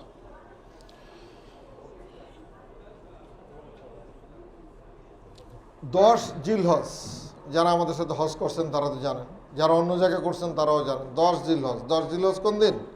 কোরবানির দিন। 10 জিলহজ কোন দিন? কোরবানির দিন। এই দিনটা অত্যন্ত কঠিন এবং অত্যন্ত জটিল। একই দিনে অনেক কাজ। সকালবেলা সুবহ সাদিকের পরে আমরা মুজদালিফার থেকে বের হব। মুজদালিফার থেকে বের হয়ে জামারায় পাথর মারব। জামারায় পাথর মেরে আমরা হোটেলে আসব। হোটেলে আসার পর আমার কোরবানি হয়েছে কিনা এটা জানার চেষ্টা করব। আগে তো কোরবানি আমরা করতাম, সেই হিসাবে দায়িত্ব আরও বেশি ছিল। এবার কোরবানি সৌদি গভর্নমেন্টের কাছে, অতএব আমরা সিস্টেমেটিক অনলাইনে অপেক্ষা করব যে আমাদের গ্রুপ আসছে কিনা বা কী পদ্ধতি সৌদি গভর্নমেন্ট দেয় আমরা এখনও জানি না।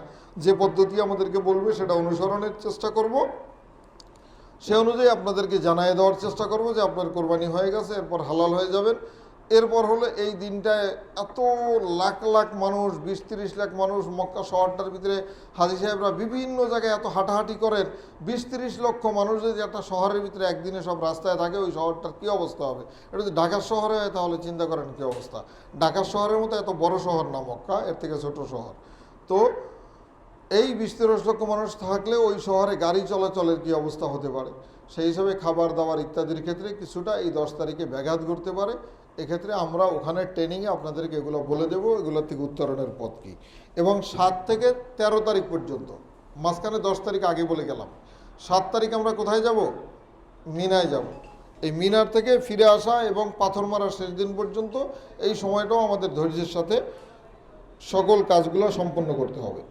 আমরা অনেক সময় উদাহরণ হিসাবে বলি, আরে ইন্দোনেশিয়ান হাজিরা কিভাবে দল বেঁধে 400-500 হাজি সাহেব হাঁটতেছে, কোনো অসুবিধা হয় না, আমাদের অসুবিধা হয় কেন? আমাদের অসুবিধা হয় এই জন্য যে আজকের মতো এরকম একটা প্রোগ্রামে আমরা সকলকে জায়গায় উপস্থিত করতে পারি নাই। এমন হাজি সাহেবও আছেন যারা একটা ট্রেনিং বা একটা আলোচনায় একটা সেশনও তারা শোনেন না, তারা হঠাৎ করে হজে চলে যান, থাইল্যান্ড বা সিঙ্গাপুর ভ্রমণের মতো গিয়া দেখেন যে পদে পদে মিলতেছে না, তারা ওই রকম কিছু আশা করেন। আসলে হজের সফরটা এরকমের না, একটু ব্যতিক্রম। সেই হিসাবে ট্রেনিংগুলো এবং আলোচনাগুলোয় আসতে হবে। না আসতে পারলে ইন্দোনেশিয়ানরা কমপক্ষে 20টা ট্রেনিং বাধ্যতামূলক, এরপর হজের অনুমতি হয়।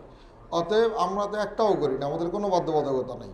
অতএব এই ট্রেনিংগুলো নিলে এগুলো কাজ করা সহজ হয়ে যায়। তো বলছিলাম, প্রথম যে জায়গা দিয়ে শুরু করছিলাম সেই জায়গার বাকি অংশটা আসি। আমরা হোটেলে যাব, হোটেলে যাওয়ার পর আমরা উমরা আদায় করবো। সবার মক্কা যে সবার প্রথম কী কাজ হবে আমাদের? উমরা আদায় করা। কি আদায় করা? উমরা আদায় করা। উমরার ফরজ কয়টা? উমরার ফরজ কয়টা? 2টা। উমরার ফরজ কয়টা? 2টা। একটু বলেন, উমরার ফরজ কয়টা? আমি শেষের দিকে চলে গেছি। উমরার ফরজ 2টা, ওয়াজিব 2টা। ফরজ 2টা, ওয়াজিব 2টা। আমরা প্রথম যাই কী কাজ করব? উমরা আদায় করব। যারা তামাত্তু করব, যারা কেরান করব বা ইফরাত করব, তারাও উমরা আদায় করব। যারা ইফরাত করব তারা না, যারা তামাত্তু করব, কেরান করব, তারাও উমরা আদায় করব। কিন্তু ইফরাত যদি কেউ করি সে আলাদা আলোচনা করবেন, তার উমরা নেই। তা আমরা যারা তামাত্তু বা কেরান করব তারা প্রথম যাই কী করব? উমরা আদায় করব। উমরার জন্য এজেন্সির পক্ষ থেকে বাসের গাড়ির ব্যবস্থা থাকবে। হোটেল থেকে, যেহেতু হোটেল জামারার কাছে, আমরা সেখান থেকে হারামে এসে উমরা আদায় করব, সেই হিসাবে কী থাকবে? গাড়ির ব্যবস্থা থাকবে। আমরা ওই গাড়িতে যাব এবং আসব। কখন করব সেটা ওখানে আমরা পৌঁছার পরে হাজি সাহেবদের শারীরিক অবস্থার উপরে বিবেচনা করে কতটুকু সময় রেস্ট দরকার আমরা একটা পরামর্শ করে নেব। এখন চাপাই দিয়ে বলে দিলে এটা বাস্তবায়ন হবে না, ওই সময়ের পরিস্থিতি অনুযায়ী আমরা সিদ্ধান্ত নেব।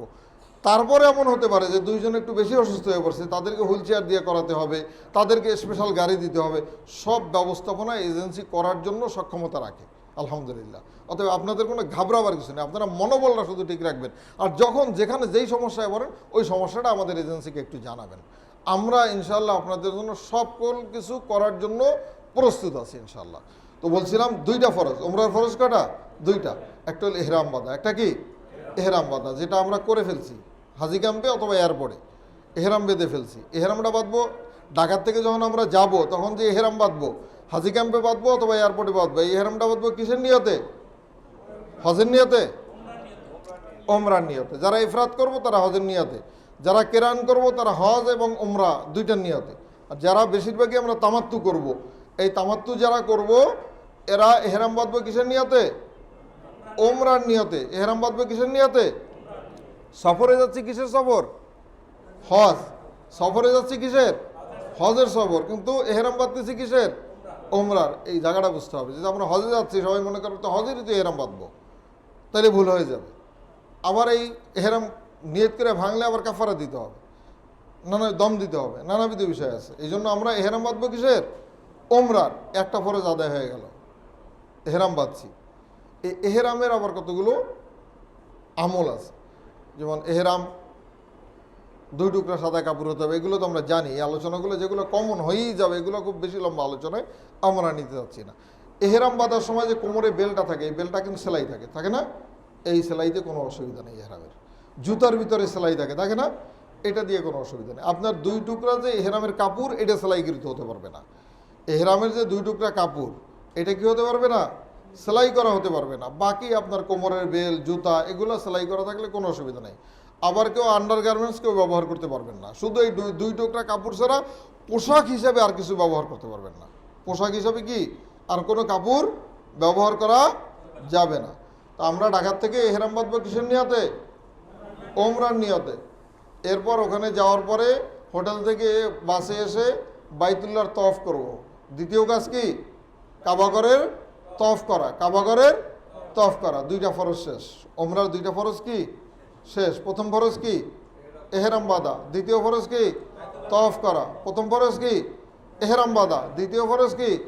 তওয়াফ করা। দুইটা ফরজ শেষ। ওমরার দুইটা সাইডটা কাজ, দুইটা ফরজ, দুইটা অজিব। ফরজ দুইটা আগে শেষ হয়ে যায়। প্রথম হইল এহরাম বাঁধা, দ্বিতীয় হইল তওয়াফ করা। ফরজ দুইটা শেষ, এরপর অজিব। প্রথম অজিব হইল সাফা মারার সাই করা। প্রথম অজিব কি? সাফা মারার সাই করা। দ্বিতীয় অজিব কি? চুল কাটা। দ্বিতীয় অজিব কি? চুল কাটা। এই চুল কাটার ভিতরে আসি, একটু ব্যাখ্যা না দিলেই নাই। চুল হইলো আমরা যদি পারি তাহলে হলক করব, অর্থাৎ সাইজে ফেলাবো। আমরা যদি কোনো অসুবিধা না থাকে, অ্যালার্জি টালার্জি ইত্যাদি অসুবিধা না থাকে, তাহলে আমরা পুরুষরা কি করব? সাইজে ফেলাবো, নাইরা হয়ে যাব। আর মা বোন যারা আছেন তারা চুলের আগার থেকে 1 ইঞ্চি পরিমাণ কেটে ফেলবেন। তারা কেচি দিয়ে চুলের আগার থেকে 1 ইঞ্চি পরিমাণ কেটে ফেলবেন, একজন আরেকজনটা কেটে দিবেন। মাহারাম পুরুষ তার স্ত্রীরটা, তার বোনেরটাও কেটে দিতে পারবে। তো এই দুইটা ওয়াজিব শেষ, দুইটা ফরজ, দুইটা ওয়াজিব শেষ। অনেক পুরুষ দেখবেন ওইখানে ওই মারোয়া পাহাড়ে যখন ছাই শেষ হয়, ওখানে কিছু ব্লেড নিয়ে থাকে, চুলের আগে একটু কেটে দেয় কানের গোনা দিয়া। এটা হবে না। কিন্তু যদি আপনি চুল কাটতে চান, সাজতে না চান, তাহলে রসুলের নির্দেশনা হলো আপনার মাথায় যত চুল আছে সমস্ত চুলের অংশ বিশেষ কাটতে হবে পুরুষের। তো এক কোনা দিয়ে একটু কাটলে সব কাটা হইলো? হ্যাঁ, পুরুষের। এবং পুরা মাথার চুল এক সাইজের করে কাটতে হবে। এই জায়গায় দিয়ে একদম পাতলা, এই জায়গায় দিয়ে একটু এত ডিজাইন করে। এটা হজ বা ওমরার জন্য এই ধরনের চুল কাটার বৈধতা নাই, পরিষ্কার জেনে নেন। এই কোনা দিয়ে একটু কাটতে হবে। তারা কাটতে আছে কেন? তারা কেন কাটতে আছে এই কৈফিয়ত আপনি চান না। এই মশলার পিছনে পইরা, এটাও একটা ধোকা। এটার পিছনে পইরা থাকাও একটা ধোকা। কেন কাটতে আছে এই ব্যাখ্যার দিকে যাব না। এটা করলে হবে না, এটা হলো পরিষ্কার। চুলের কোনা দিয়ে একটু কাটলে হবে না। তাহলে ওমরার ফরজ দুইটা, অজিব দুইটা আমরা জেনে ফেলছি। চুল কাটা শেষ, তো আপনি হালাল হয়ে গেছেন। গোসল করা জরুরি না। গোসল আপনি পরিষ্কার পরিচ্ছন্নতার জন্য করবেন, সেটা তো ভিন্ন বিষয়। এরপর গোসল করে আমরা কি করব? স্বাভাবিক পোশাক পরবো। এখন যেভাবে আছে এই পোশাক পরিধান করব। আবার যখন 7 তারিখ মিনায় যাওয়ার সময় হবে, তখন আমরা আবার হোটেল থেকেই হেরাম পরবো। কোত্থেকে? যে যেখানে যেই অবস্থায় থাকবে সেখান থেকেই হেরাম পরবে। যে যেখানে যে অবস্থায় থাকবে সেখান থেকেই এহরাম পড়বে। আমি হজের একটু ব্যাখ্যা আবার পিছন থেকে টানবো। সেটা হলো হজ আসলে কি? হজ অর্থ ইচ্ছা করা, এরাদা করা। হজ কাকে বলে? হজ বলে কিছু নির্দিষ্ট কাজ, কিছু নির্দিষ্ট কাজ, আমরা আরবিতে বলি আমল। কিছু নির্দিষ্ট আমল নির্দিষ্ট স্থানে নির্দিষ্ট সময় আদায় করার নাম হজ। কিছু নির্দিষ্ট কাজ নির্দিষ্ট স্থানে নির্দিষ্ট সময় আদায় করার নাম কি? হজ। বুঝাইতে পারছি? ওই কাজগুলো আপনি অন্য জায়গায় করলে হচ্ছে না। আপনি মিনার অবস্থান যদি মিনায় না করে আপনি হারাম শরীফের ছাদেও বসে থাকেন, হবে? আরাফায় যদি অবস্থান না করেন, বাইতুল্লাহর ভিতরে ঢুকে বসে থাকেন, কাবা করার হবে? আল্লাহ যেই কাজটা যেইখানে যেইভাবে নির্দেশ করছে ওই কাজটা ওইখানে ওইভাবে আদায় করতে হবে। তো এই হলো কাজ। আমরা 7 তারিখে যখন মিনায় যাব তখন আমরা এহরাম বাঁধবো, যেখানে থাকবো সেখান থেকেই কি করব? এহরাম বাঁধবো। এই এহরাম বাঁধবো কিসের এহরাম? এইটা কিসের এহরাম? হজের। এইটা কিসের এহরাম? হজের এহরাম। এই এহরাম বেঁধে আমরা মিনায় চলে যাব। মিনায় আমরা প্রথম দিন এখানে 5 ওয়াক্ত নামাজ আদায় করব মিনার তাঁবুতে। দ্বিতীয় দিন রাতে আমরা এখান থেকে আরাফায় চলে যাব। আরাফায় 9 তারিখ আমরা সেই সকাল থেকে শুরু করে সূর্য অস্ত পর্যন্ত আমরা আরাফায় থাকব। বিভিন্ন রকম ইবাদত চলবে। আমরা সংক্ষিপ্ত পরিসরে, আরাফায় অনেক লম্বা আলোচনা মিনা আরাফায় আমরা করি না। যারা আমাদের সাথে গেছেন তারা জানেন লম্বা আলোচনা করি না, কারণ আপনাদের তো ইনফেরাদি আমলের বিষয়, এ জায়গায় অজমাহাবিলের বিষয় না। এ জায়গায় ট্রেনিং আমরা আগেই করে দেবো ইনশাল্লাহ, যতগুলো লাগে সেশন আমরা করব। কিন্তু ওখানে ট্রেনিংয়ের বিষয় না, একটু মনে করাই দেবো যে আগে যেগুলো আলোচনা হয়েছে আজকে কিন্তু এই আমলটাই শুরু। আপনাকে যে আরাফার এই আমলটার কথাই বললাম এই 3-4 দিন, সেটা কিন্তু এখন থেকে শুরু।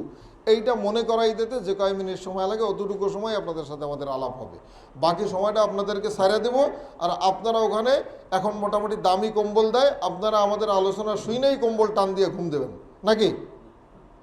এই কাম করবেন? এই জন্য আমরা যাচ্ছি না, খুব সাবধান। অনেক অলসতা, শয়তান ধোকা দিতেই থাকে। কয় যে আরাফায় তো বেটা শুয়ে থাকলেও এ জায়গায় রাখাল যদি গরু নিয়ে আসে তাইলেও হজ হয়ে যাইব। আপনার অন্য যে কান্নাকাটি ইবাদত এগুলোর থেকে আপনাকে বঞ্চিত করার একটা শয়তানের ধোকা হয়ে যাবে, সেটা ভিন্ন বিষয়। কিন্তু আমি তো এক মুহূর্ত সময় নষ্ট করব না। আমি আমার রবকে এত কাছে পেয়েছি যে আমার প্রত্যেকটা কথা তাকে বলার মতো, শোনাবার মতো আমি সুযোগ পেয়েছি। আমি আমার জিন্দেগির সব আকুতি মিনতি সব আমি আমার রবের দরবারে ঢেলে দিব। আমি যতক্ষণ পর্যন্ত না আমার ইতমিনান হবে, আমার বিশ্বাস হবে, দিলের ভিতরে এটা না বসবে যে আমি ক্ষমা প্রাপ্ত হয়েছি, আমার সব কিছু আমার রব অবশ্যই মাফ করছে, ততক্ষণ পর্যন্ত আমি কাঁদতেই থাকব। বালি ভিজে যাবে কান্নায়। এই সুযোগ জিন্দগিতে আর একবার নাও পাইতে পারেন, এই জন্য এটা কাজে লাগাবেন। যাই হোক, আমরা আরাফায় যাব, আমরা সারাদিন থাকবো ওখানে। আমলের পরে মাগরিবের পরে না, সূর্য অস্তের পরে মাগরিব আর এশা আমরা আদায় করব মুজদালেফায়। মাগরিব আর এশা আদায় করব কোথায়? মুজদালেফায়। আমরা মাসলা জানি মাগরিবের আজানের পর দ্রুত সময় মাগরিবের নামাজ পড়তে হয়, এটা পড়তে হয় না? কিন্তু আল্লাহর হুকুম দেখেন যে ওখানে আজান হবে কিন্তু নামাজ কোথায়? মুজদালেফায়। এই নামাজ পড়তে পড়তে রাত 3টাও বাজতে পারে। আপনার গাড়ি কখন আপনি পাবেন? গাড়ি আসবে, দেখবেন আপনার সামনে দিয়ে গাড়ি আসতেছে, হাজিরা যাচ্ছে, আপনার গাড়ি আসতেছে না। আপনি করবেন কি, এহেরাম অবস্থায় একদম এহেরাম কাঁচায় গোছায় তারপর গাইডে গালাগালি শুরু করে দেবেন খারায়। আস্তাগফিরুল্লাহ। কোনোভাবে শয়তানের এই ধোকায় পড়া যাবে না। আল্লাহ আমাকে নিয়ে আসছে, সবসময় নিজের ভিতরে এই সান্ত্বনা রাখতে হবে। আল্লাহ আমাকে নিয়ে আসছেন অত্যন্ত ভালোবেসে। এই আরাফা পর্যন্ত আল্লাহ আমাকে নিয়ে আসছেন আমার জন্য। যেইভাবে হজ করলে আল্লাহ কবুল করেন, যেই কাজটা যেইভাবে করলে কবুল করেন, ওই কাজটা আল্লাহ আমার ওইভাবেই আদায় করাই নেবেন। আমি আল্লাহর সাথে বোঝাপড়া করব, ধৈর্যের সাথে আমি আমার চেষ্টাটা চালিয়ে যাব। আমাদের দায়িত্ব হলো চেষ্টা চালিয়ে যাওয়া। সফলতা দানের মালিককে আল্লাহ, সব ব্যবস্থাপনাই থাকবে। এই জন্য আমরা আরাফাত থেকে মুজদালেফায় আসবো। মুজদালেফায় আসার পর সব কাফেলা হয়তো এক জায়গায় নাও থাকতে পারে, ভিন্ন ভিন্ন হয়ে যেতে পারে। এক এক গাড়ি এক এক জায়গায় নামাইছে, এটা হতে পারে। তো যে গাইডের দায়িত্বে আপনি থাকবেন, আপনি শুধু তাকে ফলো করবেন। মুজদালেফায় হাজী সাহেবরা হারায় একটু বেশি, কারণ চতুর্দিকে খোলা আকাশ, তো একই রকম বাথরুম, একই রকম একই স্টাইলের একই ডিজাইনের বাথরুম। সেইখান থেকে দেখে গেছে ওই বাথরুম, তো হাঁটাতেছে এদিকে, তো বাথরুমকে বাইরে দেখা চারিদিকে একই রকম। এরকম বাথরুম আরও 20টা আছে। তখন তো পেরেশানির মধ্যে দৌড়তেছে, খেয়াল করে নাই। এখন দেখে সবই একই রকম। কোন চিহ্নটা যখন যেখান থেকে নড়বেন এখানে একটা চিহ্ন খেয়াল করে যাবেন। আমি ওখান থেকে এদিকে তাকাই কি দেখবো, এটাও খেয়াল করে যাবেন। ওইটা খেয়াল করে তারপরে হাঁটা দিবেন। এলে সহজ হবে। তাহলে এইভাবে আমরা মুজদালিফার আমল করার পরে ফজরের নামাজের পরে এখানে কিছু সময় অবস্থান করার পরে আমরা আবার যাদের বাসের ব্যবস্থা থাকবে আমরা বাসে যেই গাইড যিনি থাকবেন তিনি যে ধরনের নির্দেশনা করবেন সেই নির্দেশনা পালন করে বাকি আমলগুলো আমরা করতে থাকব। যারা হেঁটে আসবো তারা তো পাথর মারবো, যারা হেঁটে আসবো তারা প্রথম দিন 10 তারিখ কী করবো? পাথর নিক্ষেপ করবো। কোথায়? জামারায়, শয়তানের কাছে। কয়টা? 60টা পাথর। 60টা পাথর মারবো। ছাতি, লাড়ি, সোতা, জোতা যা থাকে সব মারবেন। এটা কোনোভাবে না হয়, একেবারে ধৈর্যের সাথে আমরা পাথর নিক্ষেপ করো। পাথরটা জানি এই পিলারটার গায়ে লাগে এতটুকু জোরে, বাস। ওইটা সিটটা যদি বাহিরে পড়ে তাহলে আবার মারতে হবে। অত জোরে না, এতটুকু জোরে যে ওইটার গায়ে লাগছে, বাস শেষ। এখানে বড় একটা গর্ত আছে, গর্তে পইরা ওইটা যেখানে যাওয়ার সেখানে চলে যাবে। ওইটা লাগা এতটুকু জোরে আমরা মারবো। আর পাথরের সাইজ হবে সোলাবুডের মতো। এই পাথরগুলো আমরা মুজদালিফার থেকে নিয়ে আসবো, বোতল ভরে নিয়ে আসবো ওখান থেকে। তো 60টা পাথর মারবো। প্রথম দিন 60টা পাথর নিক্ষেপ করবো। দ্বিতীয় দিন 21টা। দ্বিতীয় দিন কয়টা? 21টা। দ্বিতীয় দিন 21টা। তৃতীয় দিন কয়টা? 21টা। তৃতীয় দিনও 21টা। এই 3 দিন আমরা পাথর নিক্ষেপ করবো ওখানে। এবং দ্বিতীয় দিন মাগরিবের পরে আমরা বাইতুল্লাহ যাব। ফরজ তওয়াফ, হজের ফরজ তওয়াফ আছে না? হজের ফরজ তওয়াফ আদায় করার জন্য দ্বিতীয় দিন মাগরিবের পরে আমরা বাইতুল্লাহ যাব। যারা প্রথম দিন আদায় করতে চান নিজস্বভাবে তারা ওই ব্যবস্থাপনায় আদায় করতে পারবেন। প্রথম দিন আদায় করাটা উত্তম, যদি করে ফেলা যায় করবেন। আমরা যেহেতু পুরো গ্রুপটাকে ম্যানেজ করতে হবে, সেই হিসাবে যেই দিনটা একটু ফাঁকা পাওয়া যায় ওই দিনটায় গেলে আমাদের জন্য সুবিধা হয়। এই জন্য আমরা গ্রুপ দ্বিতীয় দিন করব। আর ইন্ডিভিজুয়ালি অনেকেই প্রথম দিন করে ফেলেন, যারা লোকেশন চিনেন বা জানেন, ওখানের অবস্থা জানেন, তারা ইনশাল্লাহ তারা প্রথম দিন করে ফেলবেন। এইভাবে আমরা হজের কার্যক্রম এখানে শেষ করব। 12 তারিখ আরবি কত তারিখ? 12 তারিখ আমাদের কার্যক্রম শেষ হয়ে যাবে পাথর মারা। 13 তারিখও কোনো কোনো গ্রুপের পাথর মারা বাকি থাকে, অন্য কোনো মাযহাবে। তো তারা 13 তারিখও কী করবে? পাথর মারবে। এটাও হজের দিনের ভিতরে অন্তর্ভুক্ত। সরকারি ক্যালেন্ডার অনুযায়ী 13 তারিখও সৌদি ক্যালেন্ডারে হজের অন্তর্ভুক্ত। এই জন্য 13 তারিখে কেউ পাথর মারবে। 14 তারিখে আমরা পুরোপুরি ফ্রি সৌদি আইন অনুযায়ী। তো 14 তারিখে যারা 5 স্টার হোটেলের ব্যবস্থা যাদের আছে তারা 14 তারিখেই 5 স্টারে উঠে যাবেন। যাদের 5 স্টার নাই, সিলভার প্যাকেজ বা ইকোনমি প্যাকেজ, তারা 15 তারিখে আপনাদের হারামের কাছাকাছি নির্দিষ্ট হোটেলে চলে আসবেন। আমাদের হোটেলগুলো হলো 5 স্টার হোটেল তো যথারীতি 0 মিটারে। জামারার কাছাকাছি আমাদের 2টা হোটেল, এই দোনোটাই একদম জামারার কাছাকাছি, 1 কিলোমিটার দূরত্বও না, তার থেকেও কাছে আমাদের হোটেল। আলহামদুলিল্লাহ, এটা অত্যন্ত ভালো ব্যবস্থাপনা হজের কাজগুলো করার জন্য, হজের আমলগুলোর জন্য এটা অত্যন্ত ভালো ব্যবস্থাপনা।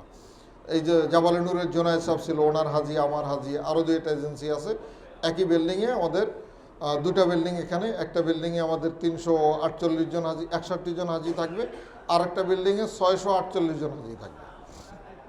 2টা বিল্ডিং পাশাপাশি আমাদের এই হাজি সাহেবরা এখানে অবস্থান করবেন এবং হজের কার্যক্রম ওখানে আদায় করবেন। এরপর 14 বা 15 তারিখে আমরা হারামের কাছে আসবো। যাদের 5 স্টার তারা তো ইনশাল্লাহ 0 মিটারে একদম লিফট দিয়ে নামলেই হারাম। সাফা টাওয়ারে তাদের জন্য হোটেলের ব্যবস্থা করা হয়েছে। আমরা সাফা টাওয়ারে এখানে থাকবো 5 স্টারে। আর যাদের সিলভার প্যাকেজ আছে তাদের সাফা টাওয়ার থেকে হেঁটে যাওয়ার পর 3 থেকে 3.5 মিনিট লাগবে আপনাদের হোটেলে। হেঁটে গেলে একেবারেই কাছে ইলাফ ডায়মন্ড, হোটেলের নাম হলো ইলাফ ডায়মন্ড। আপনারা ইলাফ ডায়মন্ডে থাকবেন। তো এখানে থাকবো। এই গেটটা কখনো বন্ধ হয় না। সুবিধা হলো মেসফালায় যেমন এই গেট বন্ধ, ওই গেট দিয়ে যান, ওই গেট বন্ধ, ওই গেট দিয়ে যান।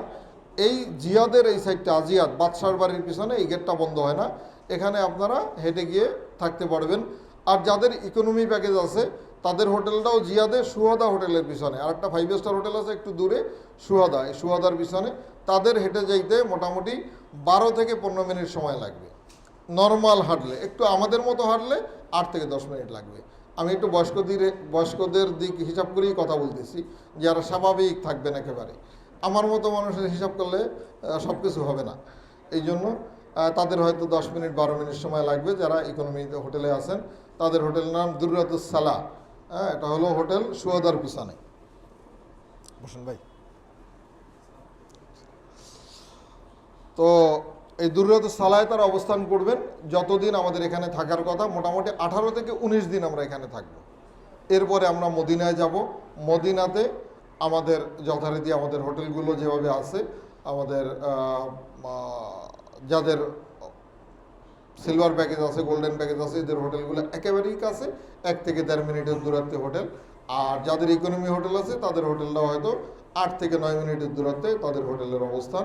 ইনশাল্লাহ আমরা এইভাবে আদায় করবো। আর যাদের শর্ট প্যাকেজ আছে তাদের হোটেলগুলো ভিন্ন ভিন্ন হবে মান অনুযায়ী।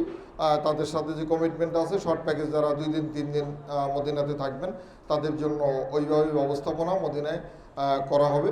তাদের শর্ট প্যাকেজের হোটেলগুলো আমরা এখনও কনফার্ম করিনি, আমরা করে দিব। যার সাথে যেভাবে এগ্রিমেন্ট আছে ওইভাবে আমরা এগুলো কনফার্ম করে দেবো ইনশাল্লাহ, কোনো অসুবিধা নেই। আর বাকি আল্লাহর কাছে বেশি বেশি আমাদের জন্য দোয়া করবেন, আল্লাহ আমাদেরকে পরিপূর্ণ সুস্থ রাখেন এবং আপনাদের এই খেদমতটা পরিপূর্ণভাবে করতে পারি, যেন সুন্দর নিরবচ্ছিন্ন একটা হজ ব্যবস্থাপনা আপনাদেরকে উপহার দিতে পারি। আমাদের গাইডের মাধ্যমে বা আমাদের পরিকল্পনার মাধ্যমে আপনার সুন্দর হজ আদায় করতে পারেন। কয়েকটা বিষয় একেবারে ছোট্ট করে আর একটু না বললেই নয়, যেটা করবেন আপনাদের যে আইডি কার্ডগুলো দেওয়া হয়, সৌদি আরব ঢোকার পরে একটা কার্ড দেওয়া হবে, কার্ডটার নাম নুসুক কার্ড। কী কার্ড? Nusuk card. এই নুসুক কার্ডটা যদি কেউ হারাই ফেলেন তাহলে তার হজে সফরে যাওয়াটা অনিশ্চিত হয়ে যাবে। সফর বলতে হোটেল থেকে মিনায় ঢোকা তার জন্য অনিশ্চিত হয়ে যাবে, কারণ আমরা শেষ মুহূর্তে যাব, এই মুহূর্তে কার্ড হারাইলে আর একটা কার্ড রেডি করে আনা গভর্নমেন্ট থেকে সেই সময়ও থাকবে না।